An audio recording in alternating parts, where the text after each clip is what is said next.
Hi, this is Matt, and you're listening to Bluegrass Jam Along, the podcast for anyone and everyone who loves bluegrass. Hey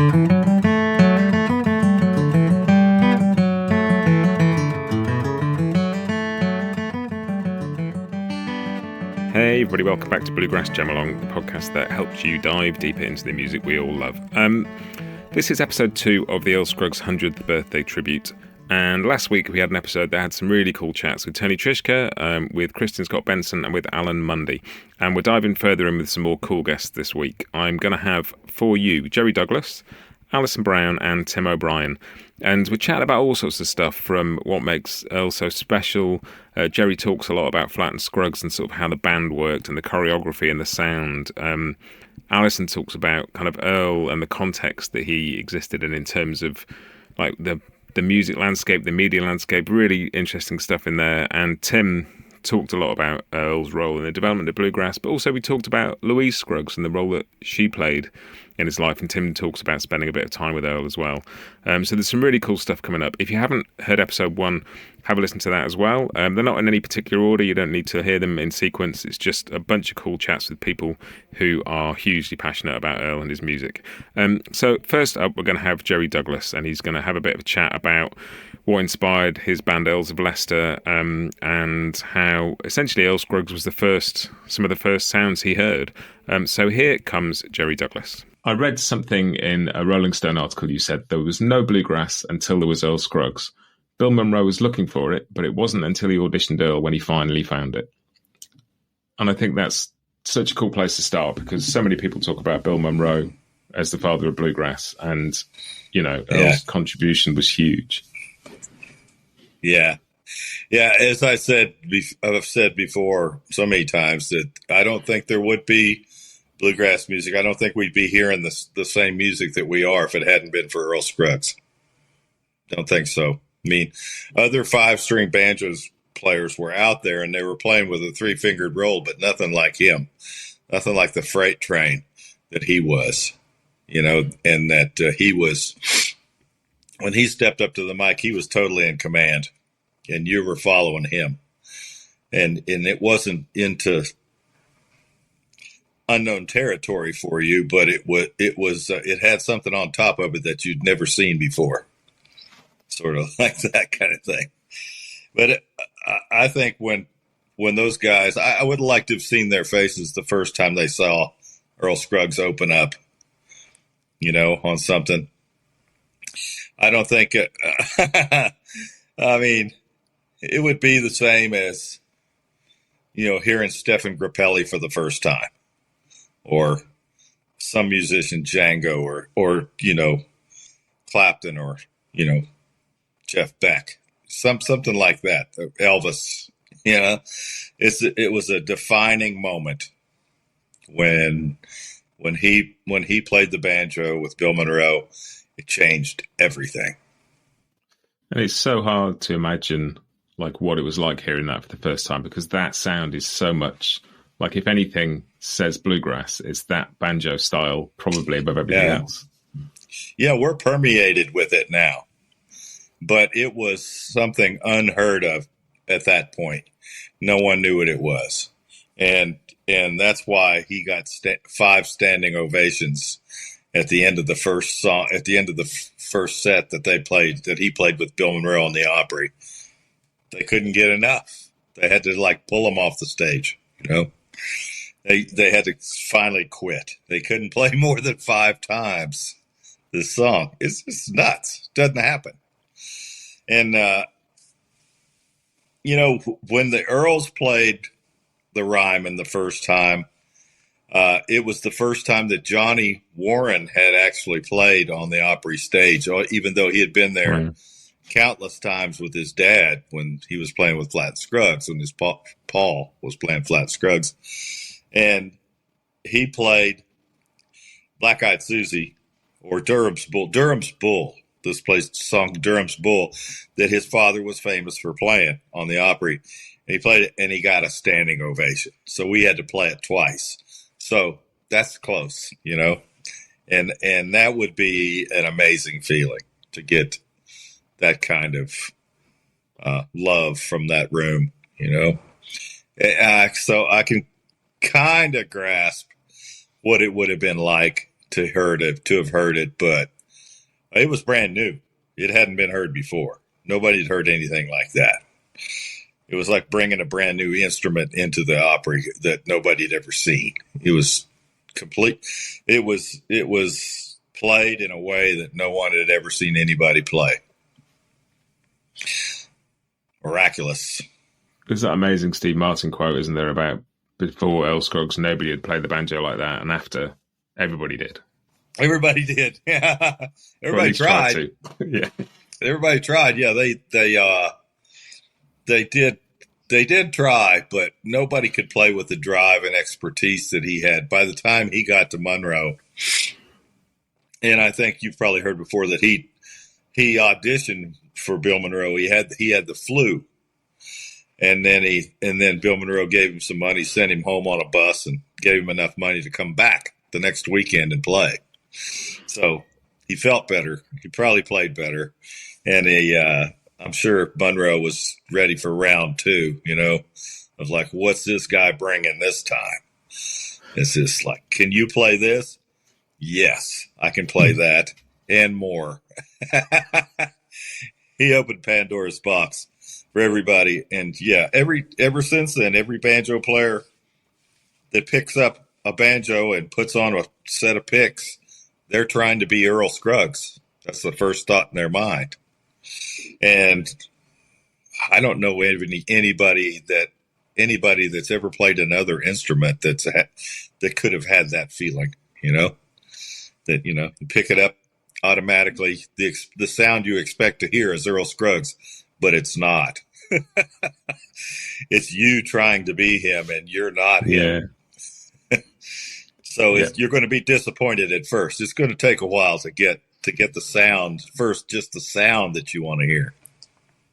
Yeah, and it's cool. You sort of mentioned that drive, and there's such a timing thing to, like, we mentioned this before when we talked, but just most of the really cool bluegrass players that people venerate, timing is a big part of it. You talk about Earl Scruggs, you talk about Tony Rice, you talk about Clarence White, like Doc Watson with that sort of swing that Doc had. Timing is such a key part of those sounds, isn't it? And certainly with Earl's. Yeah, with Earl's, it was a little bit more. He introduced this thing that I had never heard before, and I don't think anybody had. Actually, he would lean out over the precipice of the band. It's like the band is here playing along, moving along, and Earl is sort of looking out over the edge, but he's not speeding up. He's just out, just on the front edge of these guys, kind of leading them into whatever they're headed toward. And it was like hydroplaning, like on the road when there's a thin layer of water on the road dividing you from the surface that you're supposed to be on. You're not in control. There's something else out there that's in control and is keeping you alive, hopefully. But it's an exhilarating feeling to hear this guy. He's way out on the front edge of it, but he's not speeding. He's not increasing the volume or the speed of the song. He's just crept out, a beat in front of you, maybe, almost. And he's hanging it right there. And you're just holding on. You're just holding on. And that's when you get that feeling of hydroplaning, or if you've left the ground, you're just floating over it. And when he'd come out of his solo, he'd come right back down into the band. And it was just beautiful. Gymnastics. It's so funny, isn't it? Because when you start playing an instrument, like, you think the beat is the beat, and it's like you are either right on it or you're wrong. And there's so many places you can be in relation to that space that we think of as a beat. And when you kind of get your head around that and listen to people do it, it's one of the most extraordinary things. Yeah, and it's geographical in a way. If you go down and playing with somebody in New Orleans, the beat's going to be in a different place than where you may be used to it. Like a lot of bluegrass players like to play right on the beat, right squarely on the head of the beat. And Texas, dance music, things like that, especially Texas, I found after playing with Buck White from Texas. That beat was just on the, like, if you divide the beat, the top of the beat into 4 segments, he was 2 segments on the backside. just like they call it, if you're a drummer, they call it fat back, right? You're just hitting it right behind the beat, just enough to keep everybody in time. And that beat doesn't move, but everybody else can be all around it. But that drum hit, when it falls, that's God's word. That's where the beat is. And if you play down, in Texas, or, sort of slower kind of places, climates, the beat is not on top. The beat is either on the beat or just a little bit behind it. So, but everybody's right there with it. It's just a lifestyle. And these guys, Earl was living on the front edge of things, and anxious to get there. This was all new. So he was probably pretty excited too. And, but he didn't leave the band. He just leaned out over the edge and took a look down, see what's down. Do you remember the first time you heard Earl? I think Earl was probably one of the first sounds I ever heard, because my dad put on a record or listened to their radio show early in the morning every day of my life, every day that I can remember. So the first thing I would hear would be Lester or Earl on the radio when I was waking up. And so, yeah, I'd say there's a pretty good reason he's a big part of my vernacular, because if he was the first sound I heard every day, and that's what I based everything else on. And because of where I lived, surrounded by all these Southern people, I played like them. I didn't play like the bands in school played, like on the, right on the beat, or where they were told to play the beat. I was playing band energy at that point, when I first started to learn to play. But Earl Scruggs was probably the first sound I ever heard. Yeah. And I loved that sound. I loved the way he sounded.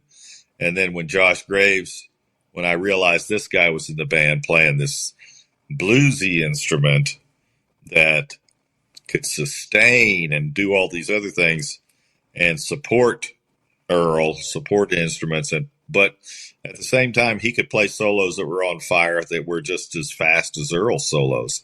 And I thought, that's what I want to be able to do. That's what grabbed my ear then. And do you feel like, because I've heard you talk about Earls of Leicester sort of getting together, and almost the sense that you felt that sound had sort of disappeared a bit and people had forgotten that it was there, and it needed to be, rather than just a project you wanted to do because you enjoyed it, it was almost a kind of needing to show people that this still existed. It was sort of a calling. It was sort of like, well, I don't hear them anymore, and they're a big reason why we're here in the first place. Let's go back and reintroduce this. It's not corny. It's not, we haven't outgrown it. We're not above it. This is education 101, but it is something that's going to influence you all through your life, all through your career, all through your playing career. You're going to be able to revert back to this and listen to this and get fresh ideas from something that's happened 50 years ago, 60 years ago. And it had totally disappeared. I mean, people were playing banjos and guitars and fiddles and basses and all those things and being in bluegrass bands, but they had been influenced by Alan Shelton and, banjo players that had come after Earl that had there were a few that were just like, Scruggs is it. We'll listen to anybody else. There were a few, but there were innovators, like there should be innovation through music. but it had sort of washed out the real stepping stones, the real teaching marks of a true banjo player, of when to drive, when to tuck back in, and when to be powerful, but how to be involved in the band and not take over the sound of the band, but still have the sound of the instrument there throughout the song. That's to me, that's bluegrass. And the banjo is so important in it, and the mandolin is too. But like I said before, I think they made a deal where Monroe was he was the mandolin driven band. They were the banjo driven band. They had a mandolin player, but he wasn't as forceful, didn't play as major a role in their sound. And I think that was maybe a thing they gave up to honor Bill Monroe, to give him his due. But they went on to like so many greater things, and to do so much for bluegrass music, but did not call themselves a bluegrass music band. They called themselves a country music band. And that's what they were. At that point, country music was country music. It was a music that started on the porch and could go anywhere. It didn't rely on electricity or sound systems. And that came later. That came later as the crowds grew, as the country music became more popular and the audiences got bigger. They needed sound systems to be able to carry that sound far enough to reach the end of the audience, give them a true example of what they were hearing. So it's changed, even to the point where we're all plugging our instruments in, trying to get pickups that emulate the true sound of our instruments, and not give it an electric sound just because we want to be louder and cover the audience, but we want to at the same time maintain the sound of our instruments. So there's been a lot of hard work to go into that. And so we're all plugging in, though. We're all playing acoustic music, but we're all plugging in, and it's the most expensive form of acoustic music there is, because you have to invest in all this gear to make your instrument project to the edge of the audience. If you're playing to 5,000 or 6,000 people, 10,000 people, instead of, your neighbors, the way it started. So it had to stay up. It had to stay current, and it's done a good job of that. And Billy Strings is a good example of that. I mean, they have they're playing arenas, giant electronic rigs, to make their instruments sound right in a huge place like that. And that's just, that's what we all dreamed about for years, thinking about, we could play to those arenas too. But we weren't popular enough to do that, but he's found a niche. He's found his niche, and no doubt there'll be others that can follow that now. It's a trail that's been blazed now. So we'll see what happens with it. And the interesting thing about that is, first time I saw Billy Strings, first time he came to London, was in a tiny record store, and they plugged in, but they finished a set all around one mic. And a big part of Earls of Leicester was about the stagecraft as well as the kind of the music, wasn't it? It's bringing back the presentation of it almost. Yeah, there's choreography involved. There's choreography of the musicians moving from one, because there weren't so many microphones to play into for those guys. Just because of the period they were in of electronic music and just sound systems, the evolution of sound systems and everything. They were forced to play into less microphones, so they had to make room, for the next guy to come through to play backup or to play his solo. And you'll notice on the records that the instrument that you hear playing the backup on the chorus or the verse before the next solo is the instrument that's going to play that solo. So they were in position. It was just lining up. It's like lining up fighter jets on a carrier deck. Okay, here you go. You back up this verse because the next solo is yours. So you're in position to come just dart right into the microphones, and it played a big part of the structure of the song.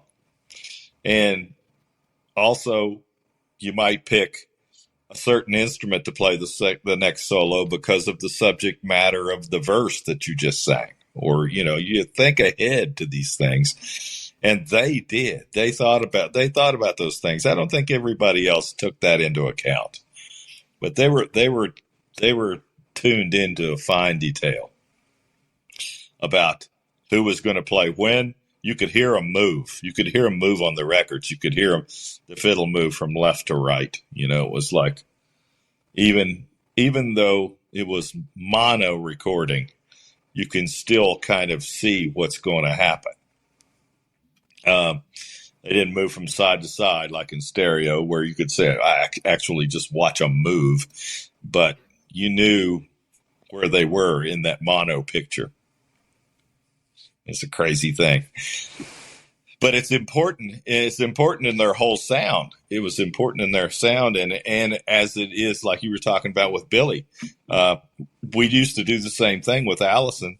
On the last song of the show was usually a gospel song, and we were all around one microphone, and everybody would be leaving the place going, "Oh, that last song! It was the best sounding song of the night." And so the sound guy would be just ripping his hair out because he had all night long been trying to get that sound from all of these different microphones. And then people would walk out going, "Oh, that last song was just the one microphone," and it made the sound guy so mad. Every time they said, "Why don't I just like that one?" Just because it's one microphone, because it's beautiful. It's choreography. You can see everybody moving around. You see how the thing actually works, Yeah, and it sort of shows you. Well, it's one of the beautiful things about watching kind of a string band play. It's like watching a string quartet. You can see the music being passed around from person to person. You can see who's taking the tune next. You can see people like, you see the bass player drag his bass forward because he's about to sing. And it just it's like all these little tiny visual cues to what your ears are about to hear. And it just, it's so much like an extra dimension to it, really. Yeah. And you're just doing a natural thing. You're walking toward this thing that's going to make you louder, that's going to make you present. Otherwise you're just going to be back here in the background and playing your part, adding to the sum of the parts. But then when it's time to feature that, you got to be closer to that microphone. Everybody else has to back out a little bit, give you a little space, and then you do your part, and then you back out again, and somebody else fills that gap. So it's the choreography part of it was definitely gone. I mean, I've seen bands just stand in a straight line on stage, and I don't even know who's supposed to be playing. And I just tell anybody that I play with, if when you're about to solo, if we're in the line, we've all got our own microphone, back out of your microphone for a minute, step forward and give the sound man and the audience the news that you're about to do something, and the other people on stage, suddenly the focus will be on you if you move in such a fashion. And that's the only way that somebody's going to know sometimes who's actually taking the solo, because everybody's standing there and they're expecting the sound man to do the work for them. I believe in bringing back that old choreography just a little bit. And, it's if you're a rock band on stage and there is no microphone and your solo's coming, your hair's on fire, right? Your hair's on fire. It's me. Step forward and, gyrations and motions and go to the floor and do a split or play something great. Do something to get attention. But in bluegrass music, you sort of depended on a microphone. So you have to work that microphone in and out of that microphone in order for people to know what's going on. Sort of the audience participation part is knowing who's going to play next or who's going to sing next, or some guy come out, the bass singer all of a sudden leans forward, like you talk about the bass player drags his bass forward. That's all. Those are all signals that things are changing. You know, that you know, this is part of being a band. And I guess that, like, in part was also born out of the fact that, you know, in recording in the 40s, you probably didn't have a mic each either. So you had to do a bit of that in the studios. You know, it's not just a live presentation. It's just how you learn to play acoustic instruments in a room with other people. Yeah. You had one microphone.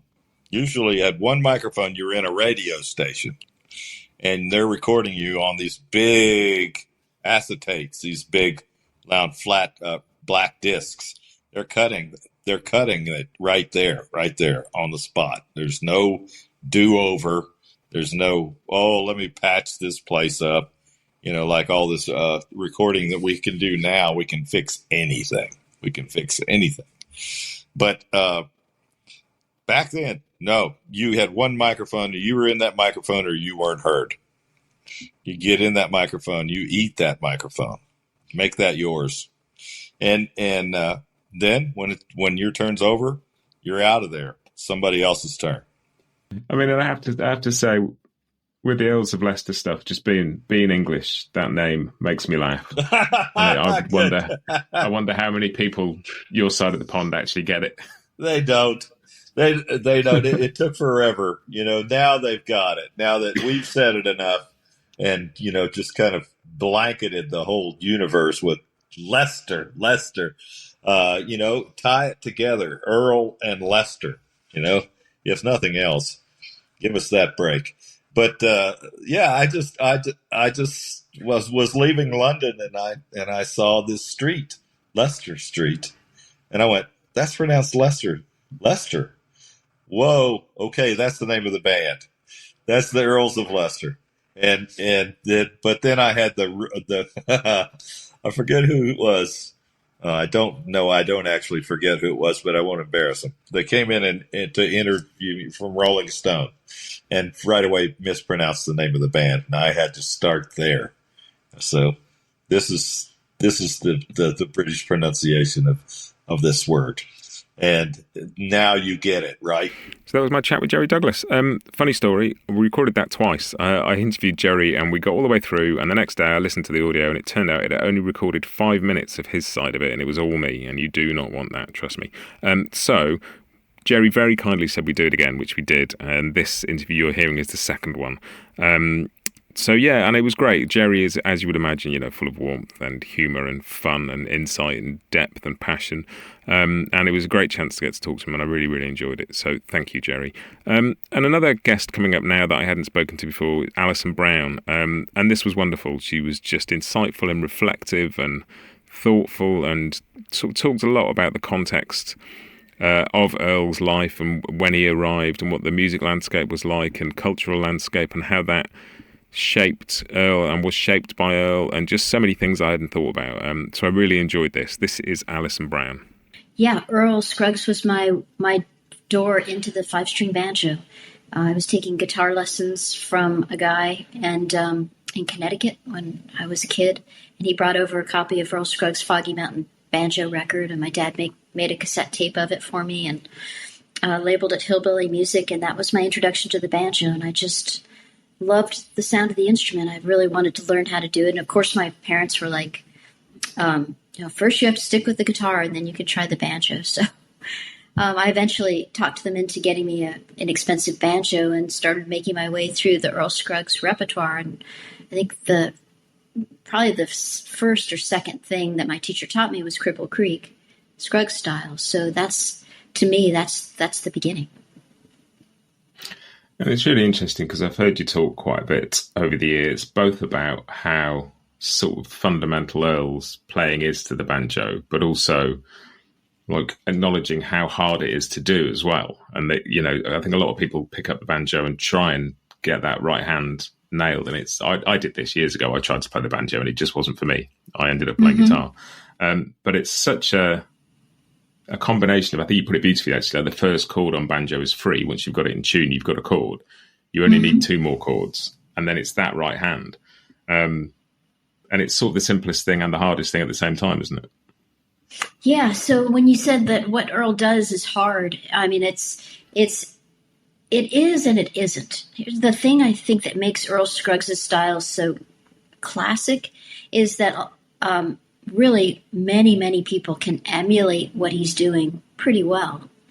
But to really get all the nuance of what he's doing, not only like the right hand, but also like the order of the notes and the way he uses slides and pull-offs and different kinds of articulation. When you really do a deep dive into that, that's when you really realize that God is in the details with Earl's playing. So that's an interesting thing. It's like, he opened the door the banjo door for a lot of people, I think, with a style that you could emulate, as opposed to you take somebody like Bela Fleck, who's paved such a wide path for the banjo. Mm-hmm. And yet it takes a lot of technical knowledge and musical knowledge to try to emulate what Bela does. But with Earl's playing, it's really simpler in a way to get a part of the way there, if that makes any sense. And I think that's what makes his style so classic for a five-string banjo. I think that's a really interesting point. So many of the great players that I've interviewed people about on this podcast over the past couple of years, it's not the getting the notes that makes them special. It's the way they bring the tone and the timing and the touch and just that sense of themselves to it that is so hard to totally get. Because it's them. Absolutely. And when I started taking banjo lessons, my parents for some reason didn't want to invest in the Earl Scruggs banjo book. So I never had the discipline of learning Earl's tunes, at least as exactly as they were written in that book, right? So I was just kind of getting the approximation from my teacher and later just kind of picking stuff up by ear, learning them in the parking lot jam sessions or whatever. And so now, after all these years of playing, when I go back, now I do have a copy of that banjo book. And when I go back and really, really look at it, it's like poetry. It's amazing, like the note selection and the note order and how just the nuance of that is just so beautiful. It's so elegant. It's amazing how something that you've feel and has been with you a long time can still surprise you when you go back and actually look at the details of it. There's any kind of great music, I guess, or any great art, you keep going back and there's always something new in there. And it's a really exciting thing to hear. Yeah, it is. It's an exciting thing to say. I've been playing banjo for a really long time now. And to be able to go back and look at a tune like Earl's Breakdown, which was one of my favorite tunes when I was a kid, and really see exactly, really trying to parse exactly how he's doing that. It kind of gets back to that idea of a lot of people can approximate what Earl did, but when you really do the deep dive and really get into the granular part of his playing, you realize just, gosh, how amazing it really, really was. You're right. It's that's what makes it great art. It's something that you can keep going back to, and every time you dig into it, it gives you something fresh.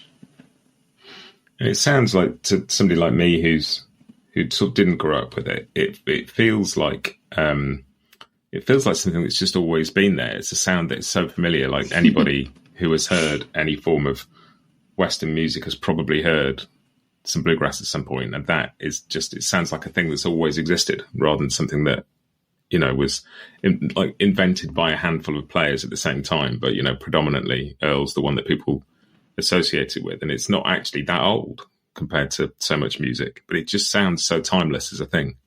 I know, it's crazy. Well, I feel like bluegrass music was benefited from being at the crossroads of, technological advancement, communications, like first radio and then network television.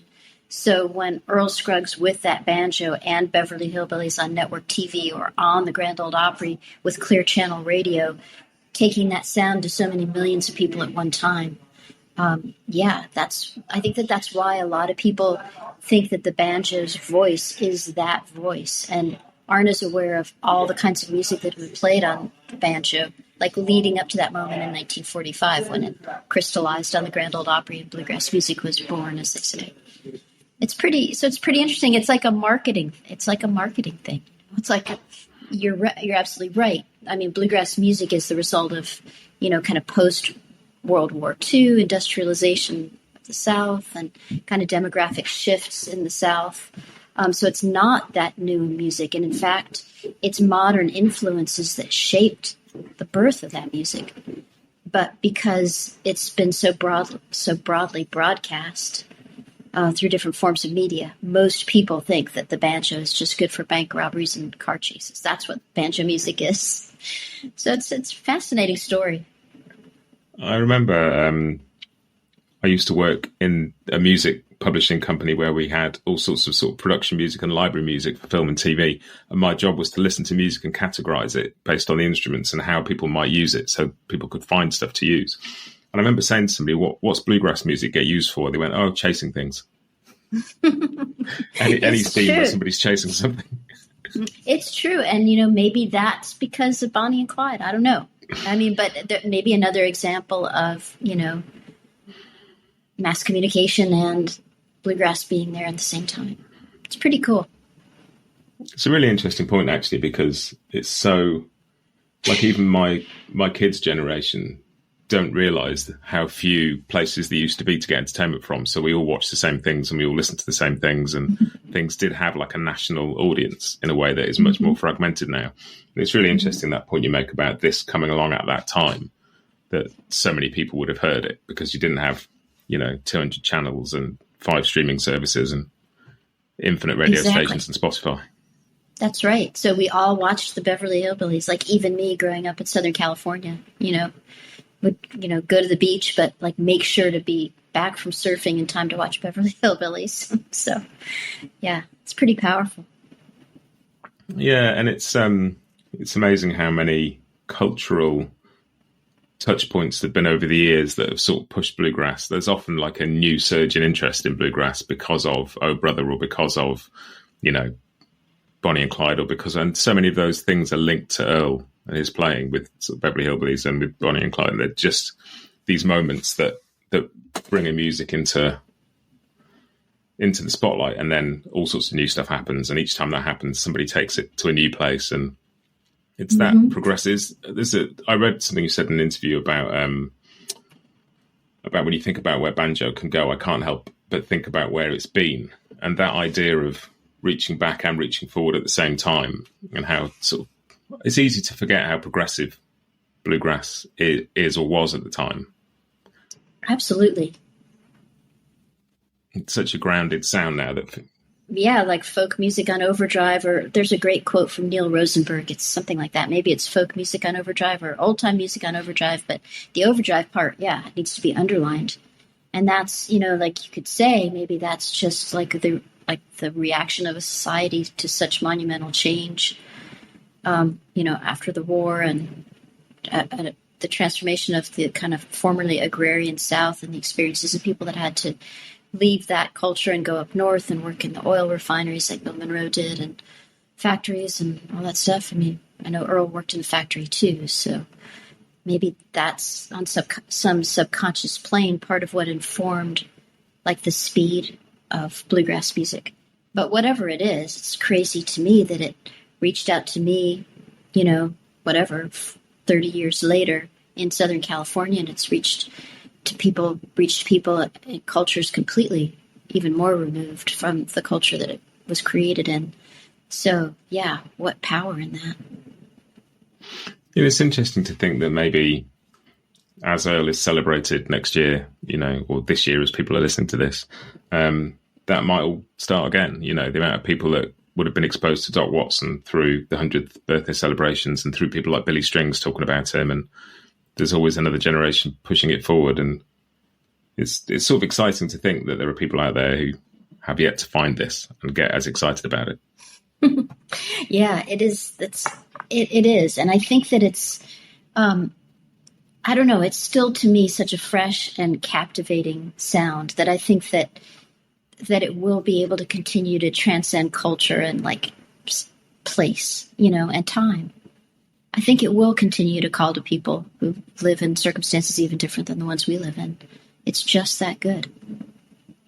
And do you think people who discover bluegrass and string band music in years to come will always find their way back to Earl? Or do you think there'll be a point where people go back to sort of second or third generation and don't go back any further? Or do you think banjo will always lead back to Earl Scruggs? That's a really good question. I think for some people some people will always be driven to go back to the genesis of the sound, and other people will stop, at Bela Fleck or Tom McKilney or Kristin Scott Benson or whomever. But there will always be people that will go back to the genesis of it. And I think that Earl is just, I don't think that you can pick up a banjo without hearing the name Earl Scruggs. So I think that there's a really good chance that anybody who gets into this instrument, even 50 or 100 years from now, will be familiar with the name Earl Scruggs, and then they'll want to check that out, because if they're playing three-finger style, that style is rooted in what Earl is known for having created. Yeah, there can't be that many instruments where you name them and one name is the name that comes up over and over again. If you name other instruments, there's probably several names, but if you sort of talk about five-string banjo in particular, it is associated very much with it. Although there were lots of other players around at the time and since, it still seems to be really attached to Earl Scruggs.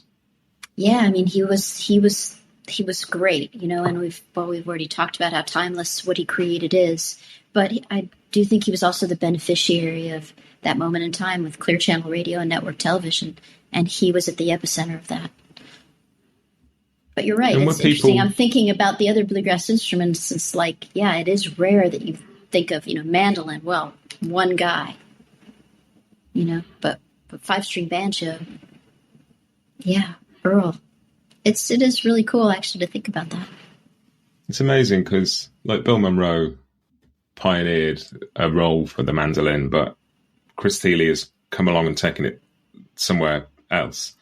And Bela's sort of done that with the banjo as several people, but it does seem to still be seen as that tradition in such a strong way and such a strong thread through it. It's fascinating talking to people about it because it's sort of, the more I talk about it with people, the more unique it seems as like the role he plays in the evolution of his instrument.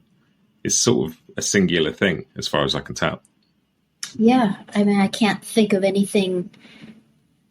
Well, I don't know. I mean, we talked about Doc Watson, and I know that he really did popularize, the bluegrass style of, flat top guitar picking. But yeah, it's just really just isn't the same somehow, even though it was, listening to Doc Watson that made me want to play flat pick guitar, But somehow it's not quite the same as Earl Scruggs and his relationship to the banjo. And he's even, I guess, just thinking about it now, physically influenced. If you buy a banjo now, it's going to have a certain style of tuners on it because Earl wanted them and found a way to, like, even the instrument itself has his legacy on it. I hadn't thought about that. That's interesting. Yeah. Yeah. And I think,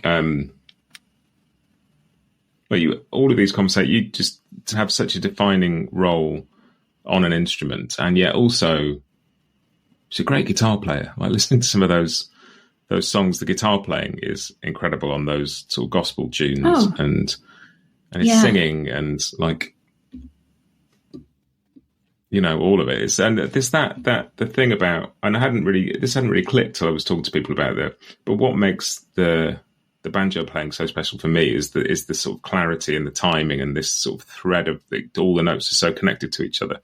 And that's what I hear in his guitar playing. It's a very similar thing. It's like listening to bells almost. It's so clear.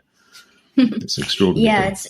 And if I'm not mistaken, I think he played a D18 guitar on a lot of that stuff, which is interesting because I always gravitate to a D18 too. And people always say, yep, banjo players always want to play a D18 for kind of that nice, clear top on it that you're describing. So we probably all got that in our ears from playing banjo. But yeah, I mean, he was remarkable. And I mean, I didn't know Earl as well as I wished I had, but whenever I was around him, he was just always so gracious, and he always really my favorite Earl memory, and you've maybe read me talking about this, but was going over to Earl Scruggs' house with about 5 guys from Japan. And they had come to... Oh, okay. That's a great story. It would have been maybe around 1990, something like that. And these guys had come from Japan to buy Earl Scruggs model Gibson banjos at the factory, and then had arranged to go to Earl's house to play them for the first time in Earl's presence. And wow. I knew one of these guys, so I was tagging along, and we all went over to Earl's house. And he set up chairs in a circle, and he sat there, kind of the head of the circle, and all these, backing everybody up as they played his tunes. I don't know if he even took one solo. He was just there to support them and, kind of achieving their wish of playing their instruments for the first time in his presence. And that just really struck me. Just that that he wasn't so that egotistical that he would be like kicking everything off and like showing you how it's done. Instead, he was just hanging back and backing us all up. And that's really stayed with me. It's interesting because a couple of people have mentioned sort of how sympathetic an accompanist Earl was, and because he's renowned for this quite, dexterous, what could seem flashy style of picking. Mm-hmm. And yet people talk about it in the same way that when I talked with people about Tony Rice earlier in the year, people talked about his incredible lead playing, but they also really wanted to talk about his rhythm playing. And just that sense of like, it's really hard to be a great musician without being a really good listener. Right. And you've probably read the same things that I have, but just how he would really reflect on the lyrics of a song, like thinking about how he would play backup. He was really listening to the lyrics and what the vocalist was doing and really trying to like have that intricate dance around the vocal, which, not all people do. And you're right. I mean, the banjo can be such a domineering instrument in a bluegrass context, but he really wove his sound into the overall tapestry of the music as opposed to just like spreading itself all over the top of it. And that's pretty cool too. Yeah. Yeah, there's not really a bigger compliment you could give a musician than that, I don't think. Mm-hmm. To make a song better. Mm-hmm. Absolutely. Yeah, he was really quite remarkable. It's great kind of reflecting on these things and really just does pull forward how remarkable what Earl did is, and a lot of people might say there were, the style that he is known for was kind of percolating around him, but he is the one who took it to the national stage. That's true. But then when you really dig into his recordings, you can just see how deep what he's doing is and how nuanced and how much power there is and thought, and that goes into the architecture of the way he's playing. And that certainly extends to his backup too, just the architecture of the music. It's interesting the way you sort of mentioned that if he'd been around, 20 years before, maybe recording technology wouldn't have been quite good enough for us to hear that power. I mean, you'd hear the power and you'd hear the presence of the instrument, but recording technology by the 40s was a lot better than it was in the 20s in terms of microphones and how things were captured. And so it's really interesting. I guess you can't separate people from their context. It is such a combination of people and the people they were playing with at the time they were playing and what was going on in the world around them. It's fascinating. Yeah, exactly. It's truly fascinating. It's like the way that, Earl and Bill Monroe and Lester Flatt, their kind of childhood experiences and the way they grew up and the society that they were growing up in. And then as young adults, and it all kind of goes into the big stew that created bluegrass music, the hard times that they grew up in and the changing, changing society around them. It's truly fascinating. So, the climate probably wasn't there for bluegrass to happen 20 years earlier. You needed to go through the 40s and the war and the Depression and all that stuff. Because, a lot of bluegrass music is, built on hard times. And, yeah, hard times then I think was something even different than hard times now, in terms of just how hard they were. So there was a lot of sacrifice and everything that went into life back then, I think. So I know that that's really informing what's going on too. It is so cool to think about, any kind of art and the times that it's created and how that informs the ultimate shape of the art. And that was Alison Brown. The final guest in this episode is somebody I've spoken to a couple of times before, and it is always a treat to talk to. It's Tim O'Brien, and Tim just full of interesting insight and knowledge about Earl, but the sound Earl made and why it was cool, why it was important, the place it had in the history of bluegrass. But also we chatted a bit about Louise Scruggs, who was very influential in Earl and Leicester's career, and an interesting person in her own right. And it was great to chat to Tim about that a bit. We talked a bit about him spending some time with Earl and with Louise. And yeah, again, just a great chance to talk to Tim, and I really enjoyed this one. So here comes Tim O'Brien. We sort of exchanged a couple of messages a couple of months ago after IBMA, and I mentioned to you that I was doing this, and your immediate response was, I think exactly what you said, was it's hard to say out loud, but Earl is just as important as Monroe.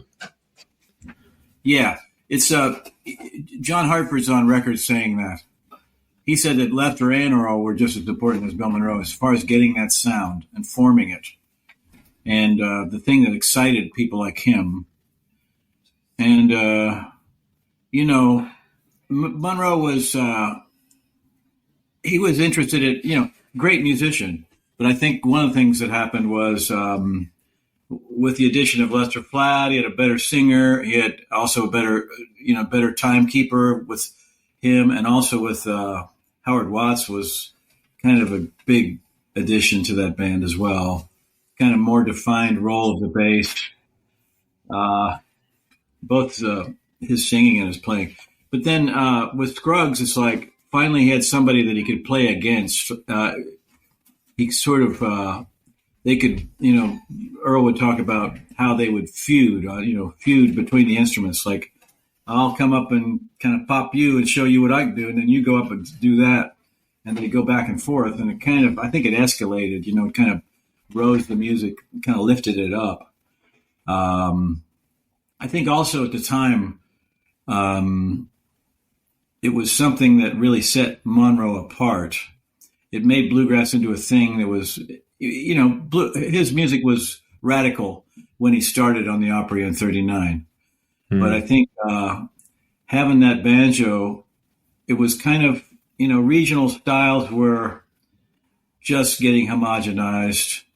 And this was a new sound to a lot of listeners. And the idea of that banjo really, particularly in his hands, because he was so musical. He was a great composer of his solos. He could make a coherent sounding solo that people understood, but he just had a facility about both his left hand up and down the neck as well as his right hand.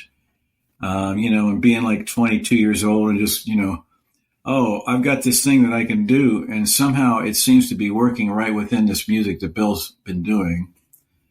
And I think it really, it caused everybody to sort of focus in more. And, other banjo players came along. Certainly Don Reno, Rudy Lyle, who followed him, were great. But in the context of what they were doing, Earl was, and really when you compare them all, Earl's still the guy who's the most musical and the most, his time and his expression of the musical ideas was very refined. It was very easily understood. And it transferred, of course, banjo loves microphones, and it transferred to the radio really well. Yeah, and it's hard sort of for me listening back, trying to work out kind of how things developed at the time and how it would have been like to hear them at the time. But there's that definite sort of sense listening to a lot of the older recordings that the fiddle was often the instrument that took the leads and kind of carried the energy in that sort of way. And then when Bill Monroe came along, the mandolin sort of joined it as having lead potential. Yeah. And then with Earl, the banjo sort of stepped up to that as well. Right. When you get those multiple instruments capable of doing that, yeah, there's an energy that maybe wasn't there before. Yeah, I think that's true. I think it really,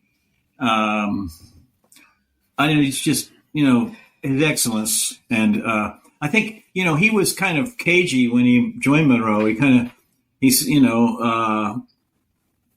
They said, come over and play. And they played until his bus had to leave. He was there on a Saturday night.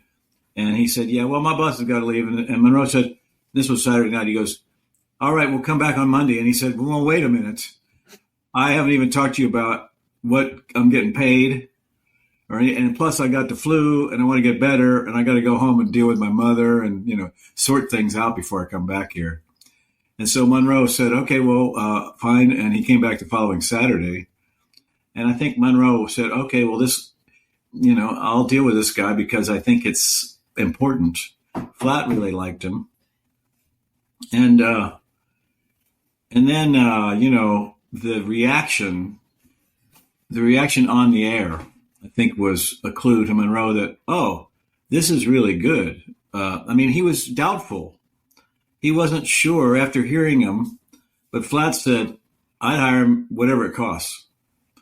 And he went, oh, okay, well, let's try this. And then it proved to be true. Even when he went to record, Art Satherley said, where did you get this guy? He's really good.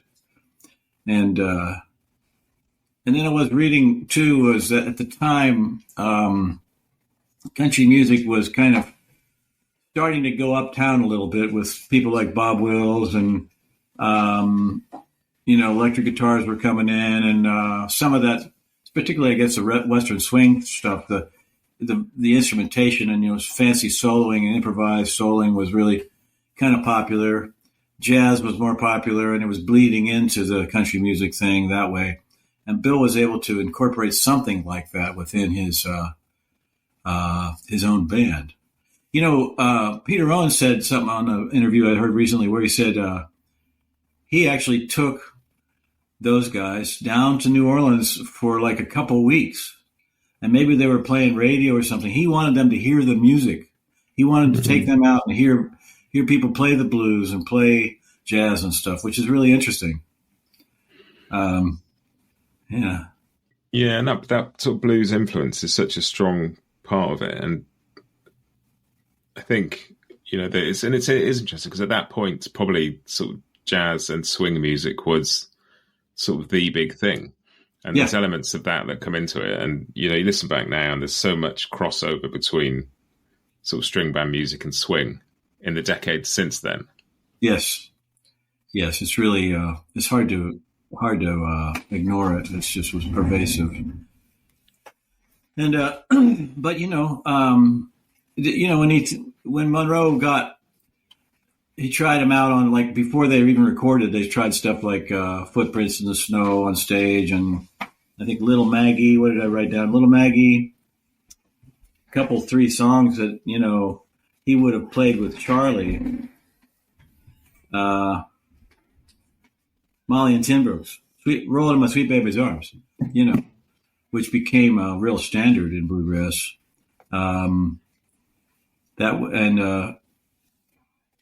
He said, he probably thought, well, this is somebody who can, we can do these fast numbers, but it's not just me doing the big solos. And when he played with Charlie, he was the big star. He was phenomenal. There was no doubt about his instrumental ability. But it was kind of a one-man. They were great duet singers, and Charlie was a great rhythm guitar player. But this was a like a three people on the front line playing solos was kind of pretty remarkable. And I don't know, Chubby, they're just that band is just sort of perfect in so many ways because they put this template up that hasn't really been improved on. The banjo subdividing the beat really, if their timing was good to begin with, they could really tell what was going on and they could really lock in and lean into each other. It's like a chain link fence you can lean against, subdivides the whole thing. It's remarkable the way it can draw people together. In bebop, it's the ride cymbal playing all the time, and you can tell that. But everybody was it was like tongue and groove. Everything's kind of fitting together. Some of the stuff where Bill could play harmony to Chubby Wise's fiddle or to Lester's vocal, if he was doing a solo, and there was plenty of backing to keep it from falling apart when that happened. And I don't know. I think Monroe, I think it must have inspired him, and I think it inspired Scruggs to play with Monroe. Like I said, he was wary. He wondered. He kind of didn't like the music business, and he was about ready to quit it. And Jim Shoemate said, "Well, why don't you try out for this gig?" And so he did, and we just were benefit of it. It's got that. I think what maybe the three finger thing brings is that syncopation that you get, get it in rock and roll as well. The sort of the Chuck Berry thing of this really pretty straight rhythm, and then the solos just go across the beat, and it's that. Yeah. I don't know, was that sort of level of syncopation there in the Monroe music before Earl arrived? I don't think so. I never thought of it that way, but you're right. I don't think it was there. And the 3 across 2 or 4 or whatever is really, that's a big part of it. It's very exciting, isn't it? It's like, Bill may have played that kind of thing a little bit, but his thing was more like a constant right hand kind of going all the time, solid eighths notes, and they wouldn't have gone, they wouldn't have arpeggiated that way. So it's, I think that's really an exciting element that just was accidental. But maybe it's just because you have a thumb and 2 fingers, you're going to do 3 over 2. I don't know. But Scruggs was, again, he's just so excellent. His musicianship, his sense of music, of what was appropriate, and his time, his sound, very clean and very beautiful sound that he brought to it. And being on the Opry, it would be really inspiring to have people hear you. And they must have had a lot of fan letters. And the audience at the Opry, you can hear them on those live checks. People are going crazy for it. They're just absolutely nuts for it. And, that causes your band leader to kind of sit up and listen and say, this is good for the music. So when they left, he immediately hired somebody that could try to do that the same way. And first Reno, and then Rudy Lyle, and on from there. But they were all generally after that, everyone was following Scruggs. The other thing that's happened is there was a recording ban that happened, and they snuck their recordings together in right before that happened. And a lot of that stuff didn't come out until after the ban was lifted, and also at that same time they had started on their own doing Flatt and Scruggs and Foggy Mountain Boys. So bluegrass, the name of this genre, and calling it bluegrass was kind of starting then, when people would say to Flatt, "Why don't you sing some of those old bluegrass songs?" Meaning the stuff that they played with Bill Monroe on the air. And they started singing "Why, Oh, Why Did You Wonder?" They ended up recording it. They recorded "Roll in My Sweet Baby's Arms," And Monroe, he was already mad at the Stanley Brothers because they weren't in the union, so they recorded Molly and Tin Brooks during that ban. Somebody else did something of theirs too. I can't remember who it was. Recorded one of their songs that they'd played on the air. So these people started imitating him and imitating them in that particular band, and they started calling that bluegrass. And Monroe, you can see why he got mad, because he said, "These were my side band, and now they're playing, and they're stealing my thunder." And also, I think he was really sad that they left. I mean, it was a big loss. Bill was like a big star then. He had the big tent shows in the summer and everything, and he was one of the biggest draws. And that was kind of happening before they joined, but I think it really solidified then. And I don't know. I don't really know. Maybe you can ask one of your other interviewees, but like when he hired String Bean, he hired him apparently first because he could play baseball well. And, he didn't even maybe think about him playing music, and then he joined the band. And I don't know I've seen pictures of the classic band with Earl and Lester and Chubby, in baseball uniforms. So maybe Scruggs did play, but I wondered if he, was regretted that he wasn't as good a player as Stringbean had been as far as on the ball field, but he didn't need him on the ball field. He wanted him on stage. This was a new thing. And there's also that sort of element around then of the banjo player being the comedian in the band. And, if somebody's not a great ball player and they're not a great comedian, but they can play the banjo like that, they're going to be in your band every day of the week, aren't they? Right. You know the story about they would go on these tours, the tent show tours, and he would room with Uncle Dave Macon. And Uncle Dave Macon, Dave Macon was kind of lying in bed, and he had I guess he slept with his clothes on, and he had his little hat kind of going up and down with his breath on his stomach, and he said, "You're a good banjo picker, but you ain't a damn bit funny." He told him that. And he went, "Well, whatever." But yeah, I mean, I think that Earl's musicianship and then the bluegrass music, the people imitating it, it becoming a genre, and Flatt and Scruggs was another great thing for bluegrass in that it was a much more business-wise, a much more together organization.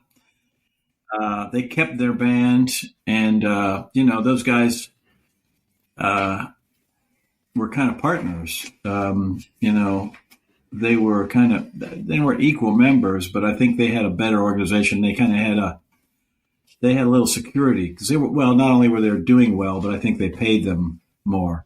I know that Earl used to take the money for Bill Monroe at these schoolhouse shows and things, and he told I think Pete Wernick, he told him, said, I saw all this money coming in and I saw what I was getting. He said, it just didn't seem right. So, he took it all with a grain of salt. He was very aware of all sides of it, and when he was wary of taking the gig, he wanted to know what he was going to get paid, but he also had heard Monroe was kind of a little quirky. And so he just wanted to see what he was getting into. And of course, it only lasted a few years, but they made an amazing impression. And then they went on from there. And I'd say that Flatt and Scruggs, being a much better managed organization, they were able to bring bluegrass to more people. And, they had not only great instrumentals, but they were funny. They had a show. I mean, when they got Jake Tulloch, he really put on a great comedy bit, and Josh Graves, they were kind of a team on that, so that those other guys could be the front men and sort of the serious ones, and they could actually even leave the stage and let those guys do that. So they had, Monroe was, on to the next, what's the spotty band I'm putting together this week? Who's playing? And I'm paying him out of a roll of bills in my pocket instead of, and based on what's in my pocket as opposed to what I told him I'd pay him, And so those other guys were kind of like loyal to Flatt and Scruggs more than Monroe's sidemen were to him. You sort of get the sense as well, and you may know about this, but just from the things I've read, that a big part of that organisation and sort of holding it all together was down to Louise. Yeah, Louise was really sharp, and she became one of the great managers, really. And she was really cagey. She was really imaginative as well. Like when they went to play Carnegie Hall, he said, "Well, we need to make a recording of this." And the people at Columbia said, "How would we do that?" And she said, "Well, you'd get a tape recorder and you'd set it up there, you dummies." And they did it. And that was fantastic. That's an amazing boost. Carnegie Hall is sort of stamp of approval, and putting it out on Columbia was really a big thing. And like Newport Folk Festival, she saw that they wanted him to play. They wanted Flat and Scruggs and the Foggy Mountain Boys to come. Flat didn't want to go. He thought that's not our audience. And somehow they went without Flat, and then they came back. It was a big success. And the folk music, opening up the bluegrass to folk music was really, they did a lot for that. And, and because they were more available and kind of more together, they started showing. I mean, there was an interview or a story that Ralph Rinsler wrote on bluegrass and interviewed, I think, Louise and Earl Scruggs maybe. And it didn't talk much about Bill Monroe, and that really made Monroe mad. But see, there they were. They were at those venues, whereas Monroe wasn't. Mm. And it took Ralph Rinsler to convince Bill Monroe that folk music would be a good avenue for him. And also the competition was actually flattering because it was imitation of what he had invented. So those guys kind of started that. Flat and Scruggs kind of started that process, and that really helped everything. And just talking to John McEwen when I did the Doc Watson stuff earlier in the year, he was talking about how on board Earl was with the Will the Circle Be Unbroken record, and how kind of quick he was to see the potential of it and what a great idea it was. And Bill Monroe wasn't so sure, but Earl kind of got behind it, helped bring Doc Watson on board, was. Yeah. And I think if you've talked about how radical some of that music was and their approaches were, and you don't expect somebody who's got that in them to just sort of sit on one thing and stay there for the rest of their life. You expect them to be looking for new avenues and new opportunities. Yeah. I think Bill Monroe was so proud of him. He had a sort of mission to beat his brother, for one thing. He really wanted to show his brother up, and he did that. And then he was a big star on the Opry, and I don't think he really thought about, I've invented a music or how to. I think knew kind of what he was doing, but I think he kind of stumbled into Scruggs. And I think that was kind of other people helped him with that. And, but he did know a good thing when he found it. So that was good. And I loved reading about it. Scruggs said a lot of times they played a lot and they practiced a lot in those 2 years, especially in the first little year or so. He said a lot of times they wouldn't even practice singing. They just work on the sound of the band. It's kind of interesting. Here we have these 5 elements, and how do we best organize them? Because finally we've got great players with everybody involved. And that there's something perfect about the subdivision of the banjo against the fiddle of Chubby Wise, which is a lot of long notes, kind of like the banjo behind a vocal. It's very similar. And those other instruments kind of driving it along like a full rhythm section. And, anyway, Louise was, she also, I guess there was a year where they were, I don't know what year it was, they made the Carter family tribute record, Flat and Scruggs, but they got snowed in. There was like an ice storm or something, and she had a reel-to-reel recording. Maybe Earl was gone somewhere, I don't know.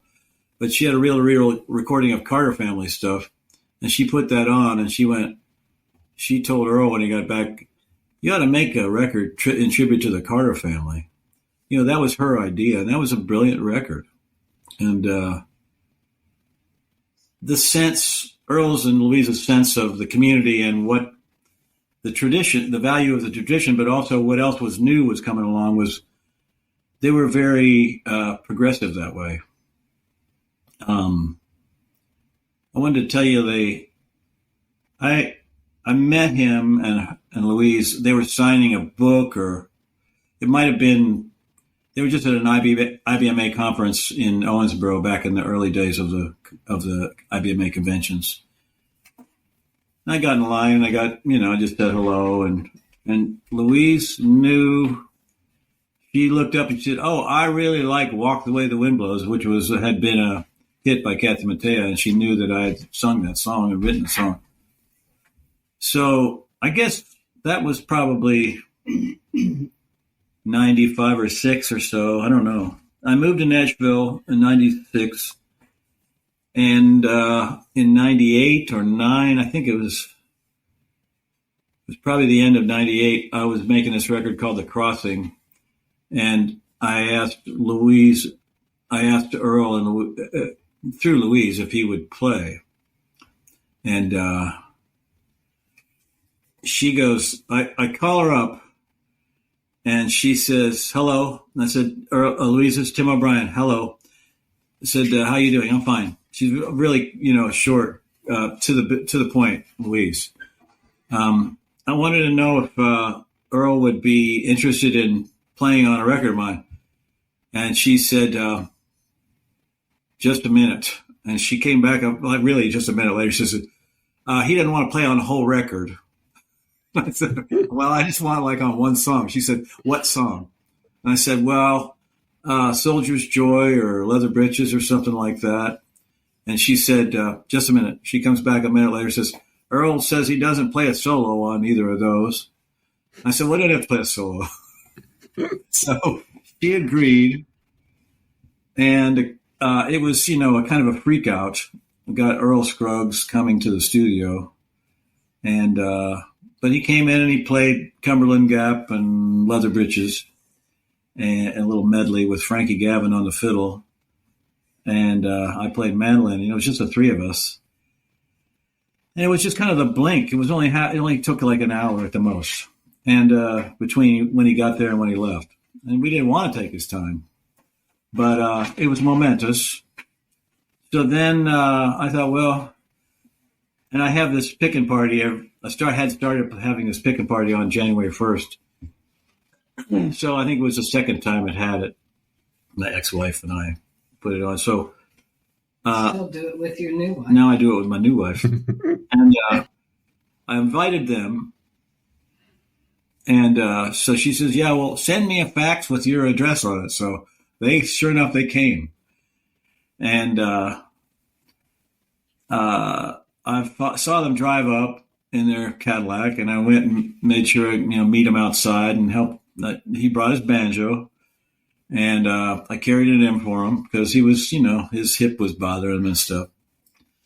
So he sat down, and I got him, a little snack or whatever. He got some libation or whatever. And some people started picking right after he got there, and I said, Earl, anytime you want me to get your banjo for you, let me know. He said, now would be a good time. So he gets the banjo, and all of a sudden, the jam kind of coalesced. There was a guy named Michael Henderson who just passed away, a great blues player, a guitarist, a singer, who later started the bluegrass band called the Steel Drivers. He was the mandolin player and played some slide resonator guitar in that band. So he gets his mandolin, so they're right over there picking, and it's going great and stuff. So that was like, okay, this is just fine. And then, I was kind of, in some ways, I was relieved when they left because then I didn't have to, be on my best behavior necessarily. Everybody else was my contemporaries nearly, But anyway, then for the next several years, you would see, I started getting invited to Earl's and Louise's house they would have a picking party around his birthday every year. And sometimes they would have one in the summer too. So sort of maybe twice a year they'd have something out at their house. And, it was a nice house with a lot of white carpet and a lot of white leather and stuff. And you're afraid of spilling something. And, but all these people are there. Jim and Jesse, Mac Wiseman, Oswald Kirby would be there, people, just a who's who. And Marty Stewart, and it would be, and then, the sons, Randy and Gary would be there. And I wrote songs with Gary a couple times and stuff. So I stayed in touch with the family. And then when I think it was 2002 or 3, George W. Bush was ramping up to invade Iraq. And I was just kind of like, I decided to have a concert in favor of peace before it happened, just because I figured that would be something more constructive. And it went to the Nashville Peace. It was a benefit for National Peace and Justice Center. Anyway, I called up Louise and I said, I wondered if Earl would be interested in performing at this. And she said, and this is really what she said, "This is the most ridiculous thing I've ever heard of." And I said, "Oh, I'm sorry." She said, "No, I'm talking about them going after Saddam Hussein. He wasn't the guy. They're going after some guy that had nothing to do with this."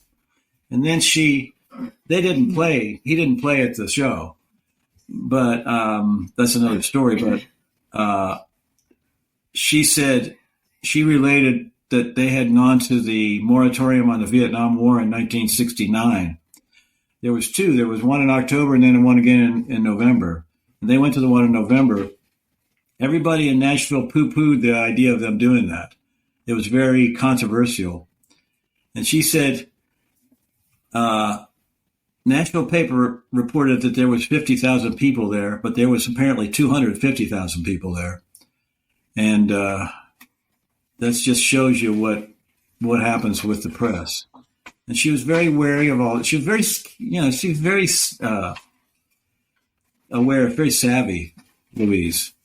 Earl was savvy too, but he let her kind of steer a lot of that stuff, the business stuff. And, when he went to Japan, she was there. And she was, making sure they got paid. And I bet she had something to do with them getting their Beverly Hillbillies thing. I know they turned it down at first because they thought it was going to be demeaning to country people like them. But then they showed them the pilot and they went, "Oh, maybe we do this." And that was smart, very smart. Mm-hmm.